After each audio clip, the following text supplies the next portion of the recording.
Good night. Tonight, we are going to answer number 9 of the past bar exam 2024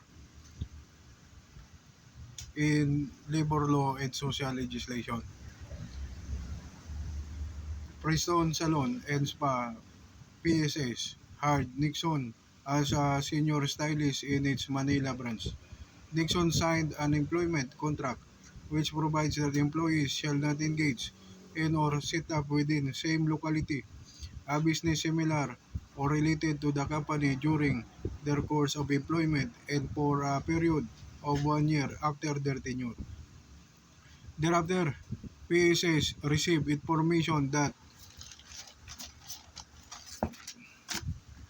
Nixon assisted his sister in establishing a new salon in Manila. Nixon admitted lending 300,000 pesos to his sister as capital in that he shall be entitled to 10% yearly profits of the new salon.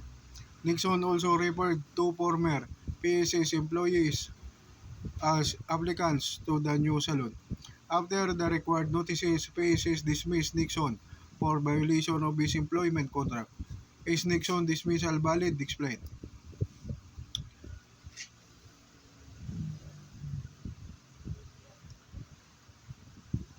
Answer yes. Nixon's dismissal is valid. In the case of Duncan Association versus Glaxo Wellcome Philippines Incorporated states the prohibition against personal or marital relationships with employees of competitor companies upon Glaxo's employees is reasonable under the circumstances because relationships of that nature might compromise the interests of the company.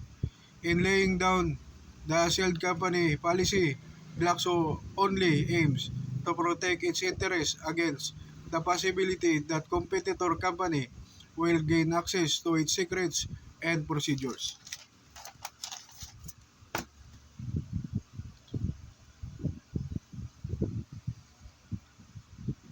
Article 297 or 282 in the old labor law code. Termination by employer. An employer may terminate an employment for any of the following cases and serious misconduct or willful disobedience by the employee of the lawful orders of his employer or representative in connection with his work. Gross and habitual neglect by the employee of his duties. Fraud or willful breach by the employee of the trust reposed in him by his employer or duly authorized representative.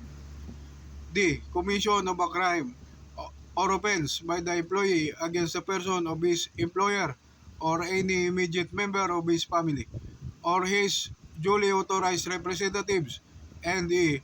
Other causes analogous to the foregoing. Article 1314 of the Civil Code of the Philippines states, any third person who induces another to violate the contract shall be liable for damages to the other contracting party. N.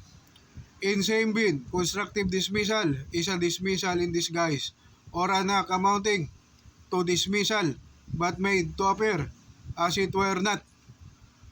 LBC Express, Biz Incorporated versus Palco, GR number 217101, February 12, 2020, citing Midworld International Incorporated versus Ichanova, GR number 208,053, October 18, 2017. So that's my answer for the number 9 question in labor law. So I think it's landmark case is the case of Tixon. Thank you, good night, and God bless.